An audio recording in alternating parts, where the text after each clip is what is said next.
Dans cette maison bleu pâle qui se distingue sous le gazouillement d'oiseaux, dans la cité de la recherche à Lordstorm, se détache Mami Etoka Beka. Bonjour, je m'appelle Mami Etoka Beka. Je suis enseignante chercheuse à l'université Marien Ngouabi et à l'Institut national de recherche en sciences de la santé. Et je suis aussi connue pour être la plus jeune docteure enseignante à la faculté des sciences et techniques.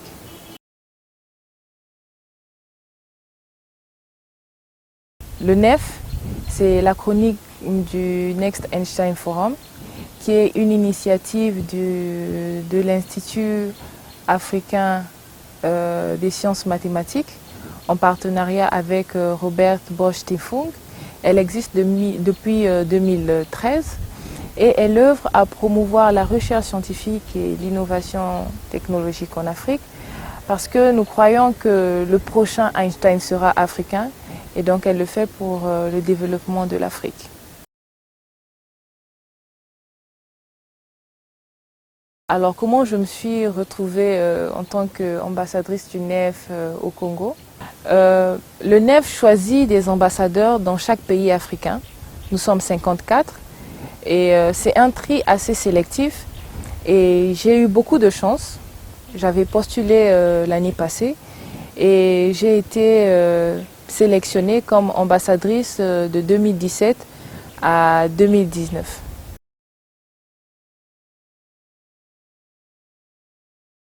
Il est vrai de dire qu'il y a beaucoup d'efforts qui ont été faits pour améliorer les sciences, la recherche au Congo, mais il reste encore beaucoup à faire pour que nous soyons au même niveau que les pays occidentaux et américains. Déjà, sur le niveau scolaire, lorsque nous regardons les statistiques, nous avons moins d'étudiants dans les filières scientifiques et quand on regarde les femmes, elles sont encore moins présentes. Et donc du coup, ceci demande la participation de tout un chacun, que ce soit les hommes et que ce soit les femmes, qu'ils s'impliquent un peu plus pour le développement des sciences au Congo. Alors, est-ce que j'ai les moyens de ma politique? C'est une très bonne question. Je pense que tout bon voyage commence d'abord par le premier pas. Et c'est ce que je suis en train de faire et ce que mes aînés ont fait. Et c'est ce que j'inviterai tout le monde à faire pour que nous puissions arriver à destination de notre long trajet.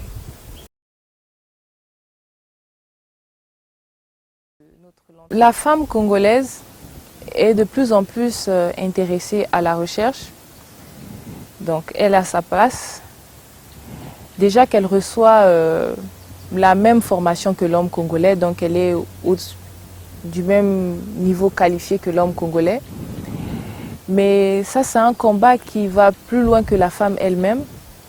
Je pense que ça nécessite l'implication de tout le monde, des parents, de la communauté, au niveau scolaire, au niveau religieux. Tout le monde devrait s'impliquer pour intéresser un plus grand nombre de femmes dans les sciences et aussi accompagner et supporter ces femmes. Parce qu'il y a, pour certaines, il y a beaucoup de tabous, il y a beaucoup de barrières, comment dirais-je, communautaires, qui fait que les femmes ne veulent pas poursuivre les filières scientifiques ou bien ne veulent pas s'engager très loin dans leurs études. Et donc, il faudrait que tout le monde s'implique pour que la femme puisse s'exprimer au meilleur de sa forme.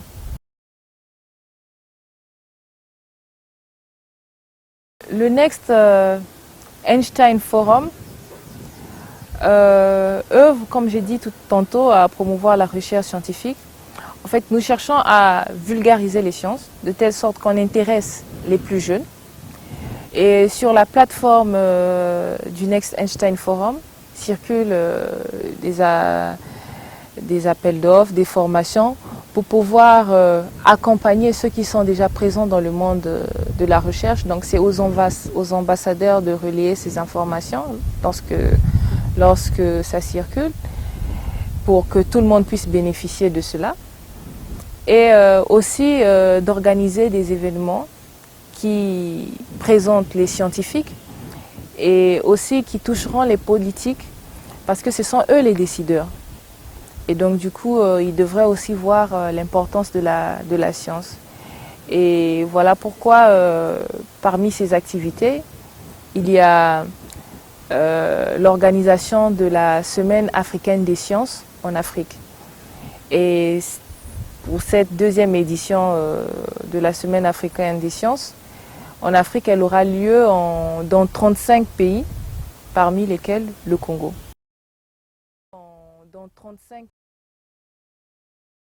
Alors ici au Congo, elle aura lieu du 22 au 26 octobre et nous avons prévu plusieurs activités.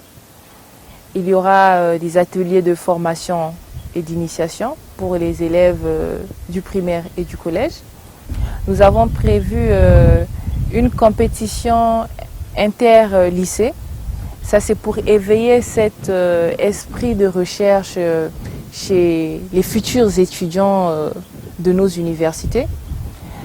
Nous avons prévu présenter et honorer nos femmes congolaises, chercheuses, innovatrices, à travers un documentaire qui sera présenté lors de la cérémonie d'ouverture. Nous avons prévu des activités en milieu rural. Nous allons aller installer des panneaux solaires à l'île Mbamou. Et il y aura des salons d'échange, de conférences entre nos éminents chercheurs innovateurs congolais avec les jeunes élèves et étudiants. Et nous allons clôturer par la première édition du prix du jeune scientifique congolais. Nous invitons tout le monde à s'inscrire s'ils ont les conditions d'éligibilité, envoyer leur candidature par l'adresse email qui circule. J'invite tout le monde à venir assister et prendre part à la Semaine africaine des sciences et particulièrement ceux qui sont du monde enseignant et les plus jeunes, parce que ça sera l'occasion pour eux de voir le lien entre la théorie et la pratique et la conversion de ce qu'ils font dans le système éducatif. Et ceux qui sont actifs dans le monde scientifique et dans l'innovation aussi de venir nous présenter leurs merveilles, parce que souvent nous avons beaucoup d'héros dans l'ombre ici au Congo et c'est l'occasion de se faire connaître sur le plan national et aussi international. Et je souhaiterais remercier tous ceux qui ont permis que la Semaine africaine des sciences ait lieu au Congo, équipe du NEF. Et ici, sur le plan national, je remercierai d'abord le ministère de la Recherche scientifique et de l'innovation technologique, au travers du ministre Monsieur Martin Parfait Aimé Koussoumavoukou, qui nous a accompagnés déjà dès la soumission de notre candidature pour l'organisation de la Semaine africaine du NEF, et aussi qui n'a pas hésité de prendre la tutelle de cet événement. Je souhaiterais aussi remercier l'université Marien Ngouabi, à travers son recteur, et les différents enseignants qui nous ont assistés et orientés, encadrés pour l'organisation et la réflexion scientifique des événements et des activités qui ont été sélectionnées. Je ne peux pas tous les citer, mais je souhaiterais remercier nos sponsors parce que cet événement peut-être ne sera pas ce qu'il sera si le rapport n'était pas là. Et aussi tous les bénévoles qui donnent de leur temps dans l'organisation jusqu'à la fin, je l'espère. Et donc, tout ce monde-là qui nous ont accompagnés, je les remercie. Et bien évidemment, je remercie Vérité 242 qui nous accompagne et qui vous permet de vous informer sur la Semaine africaine des sciences au Congo.